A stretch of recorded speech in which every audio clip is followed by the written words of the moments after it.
বন্ধুরা এই শীতে দেখবে স্কিনটা শুকনো শুকনো হয়ে যায়, স্কিনের মধ্যে কোনো গ্লো থাকে না। অনেকে দেখবে হাত পা ফাটার সঙ্গে সঙ্গে মুখ ফাটা হয় বা মুখে ফেটে যায়, কিন্তু অনেকে দেখে বোঝা যায় বা অনেকে দেখে বোঝা যায় না।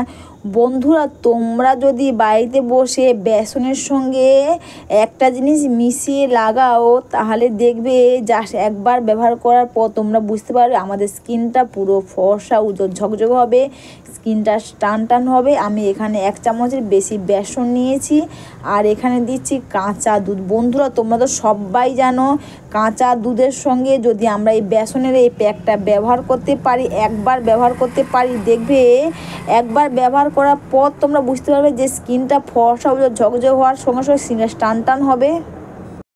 আমি এখানে বেসনের সঙ্গে কাঁচা দুধ দিয়েছি আর দিয়েছি অ্যালোভেরা জেল, আর সবার লাস্টে এখানে দিচ্ছি আমি গ্লিসারিন। বন্ধুরা তোমাদের কাছে যদি গাছে অ্যালোভেরা জেল থাকে তোমরা সেই গাছে অ্যালোভেরা জেল দিতে পারো। তো তোমরা দেখতে পাচ্ছ কত সুন্দর একটা খুব সুন্দর পেস্ট হয়েছে। তোমরা এই শীতে কাঁচা দুধের সঙ্গে বেসনের এই প্যাকটা লাগিয়ে তোমরা দেখো ম্যাজিক দেখবে। হ্যাঁ বন্ধুরা, আর একটু দিচ্ছি গোলাপ জল। তোমরা যদি কাঁচা দুধের সঙ্গে বেসনের এই প্যাকটা একবার ব্যবহার করো বন্ধুরা, তোমরাও বুঝতে পারবে যে স্কিনটা ফর্সা উজ্জ্বল ঝকঝকে, স্কিনটা টান টান হবে, স্কিনটা নরম সফট হবে। তো আমি মুখটা নর্মাল ওয়াটার দিয়ে ধুয়ে এসেছি, তোমরা চাইলে ফেস ওয়াশ দিয়ে মুখটা ধুয়ে নেবে। তারপর দেখো এই পুরো মুখের মধ্যে এই প্যাকটা লাগাচ্ছি। বন্ধুরা তোমরা অনেকে ফেস ওয়াশ ব্যবহার করো, তোমরা যদি ফেস ওয়াশ না ব্যবহার করে তাহলে ফেস ওয়াশের পরিবর্তে যদি কাঁচা দুধ আর বেসনের এই প্যাকটা বন্ধুরা ব্যবহার করো, দেখবে আমরা যে ফেস ওয়াশ ব্যবহার করি তার থাকতে এটা অনেক ভালো কাজ দেবে। মুখটা পুরো ফেসিয়ালের মতন দেখবে চকচক করবে, স্কিনটা পুরো গ্লোয়িং উজ্জ্বল হবে আর স্কিনটা নরম সফট হবে, মুখের মধ্যে ফাটা ফাটা ভাব সেটাও হবে না, স্কিনটা খুব সুন্দর হবে। অবশ্যই বন্ধুরা ভিডিওটা তোমাদের ভালো লেগে থাকলে তোমরা কিন্তু কমেন্টস করে অবশ্যই জানিও, আর একটু লাইক সাবস্ক্রাইব করে আমার পাশে দেখো। তোমরা চাইলে বন্ধুরা তোমরা মুখে গায়ে হাতে পায়ে কাঁচা দুধ আর বেসনের সঙ্গে এটা লাগাতে পারো, খুব ভালো কাজ দেবে।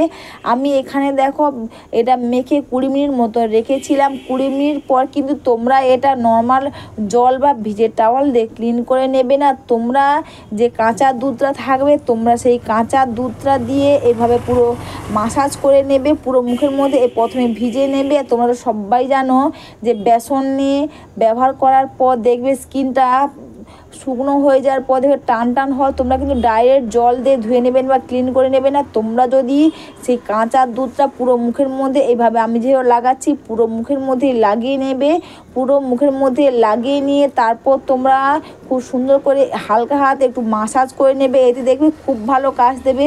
তোমরা কিন্তু কখনো সঙ্গে সঙ্গে প্যাকটা তুলে নেবে না। তোমরা আমি যেভাবে কাঁচা দুধ দিয়ে লাগাচ্ছি এভাবে তোমরা লাগিয়েই করবে। তাছাড়া বন্ধুরা তোমরা অনেক কিছু বেসনের সঙ্গে ব্যবহার করেছো, তোমরা যদি বেসনের সঙ্গে এই কাঁচা দুধ দিয়ে এই প্যাকটা বন্ধুরা ব্যবহার করতে পারো, দেখবে স্কিনটা দেখবে ফর্সা চকচকে, পুরো দেখুন স্কিনটা পুরো ফেশিয়ালের মতন মনে হবে। এটা মাসাজ তোমরা 1 থেকে 2 মিনিট করবে। 1 থেকে 2 মিনিট পর মাসাজ করার পর কিন্তু বন্ধুরা তারপর তোমরা ভিজে টাওয়াল দিয়ে মুখটা ক্লিন করে নেবে। দেখবে এতে ক্লিন করতে দেখবে তোমাদের অনেকটা সুবিধেই হবে। তাছাড়া বন্ধুরা তোমরা তো সবাই জানো যে বেসন আমাদের স্কিনটা ফর্সা উজ্জ্বল ঝকঝকে করতে এবং মুখের মধ্যে কোনো কালো দাগ থাকলে সেগুলো তুলতে খুব পরিমাণ সাহায্য করে। তোমরা দেখতেই পারলে পুরো ম্যাজিক, যেন জাস্ট 15-20 মিনিটে স্কিনটা যেন চকচক করছে। হ্যাঁ বন্ধুরা, আর তোমরা তো সবাই জানো যে অ্যালোভেরা জেলের মধ্যে কিন্তু দেখবে আমাদের মুখের মধ্যে গর্ত হয় বা ব্রণ দাগ থাকে, সেগুলো তুলতে কিন্তু খুব পরিমাণে সাহায্য করে। তাছাড়া কোনো কালো দাগ থাকলে বা চোখের নিচে কোনো কালো দাগ থাকলে অ্যালোভেরা জেল ব্যবহার করার